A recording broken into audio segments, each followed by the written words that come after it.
Hey everybody, so let's talk about advocating for your dog. So we have been working on our relationship, of course, but how do we build trust and have our dogs follow us everywhere and feel safe about things?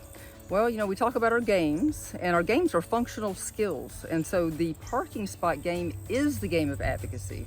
This way you feel more like the parent, and we have our pup just wait behind us. That's why we call it the parking spot, all right?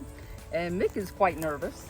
So we should give you, he's a little Puerto Rican. He was raised in a shelter until he was about 7 months old. So he missed out on a lot of stuff that most puppies get. And so he can be quite nervous in public. And for him to feel safe, I need to control things for him, which means strangers should not come up and pet him. That would make him nervous. Here at his home, he feels more confident and secure. It's fine. But we have to advocate for him when he's afraid. We don't want to let people do things that are making our dog afraid, but they're making the person feel good. And guess what? You might not ever even see them again. So do what's good for your pup.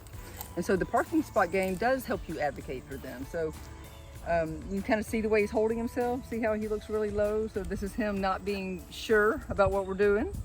And but I want you to notice that he's not terribly fearful here, but he's definitely not confident. And so the parking spot, so let's imagine, Joseph's holding the camera, but let's imagine somebody's walking toward me, right? I can stop, right? And they may say, hey, can I pet your dog? And we don't need to be mean about it. We need to educate people. He's really shy. But what I like to do is bring them on my boat with me. I like to say, well, just you being here talking to me and him standing and hanging out behind me and feeling good about it, and you're not putting any social pressure on him, that is making a good mark on him. All right, it's teaching him that humans aren't so bad. They're not going to always come and try to molest me. That's how they see it when you're nervous. So that would be a reason to do that with shy, fearful dogs or fearful dogs. Now, the other flip of the coin is if we have a dog who is really, maybe higher in an energy or younger and learning maybe, and they get too excited when they see people or dogs. The same concept can kind of apply, but it's kind of on the other side of the coin. So now we may do the parking spot game. So now I can stop people from coming to excite my dog more. Remember, this is very American.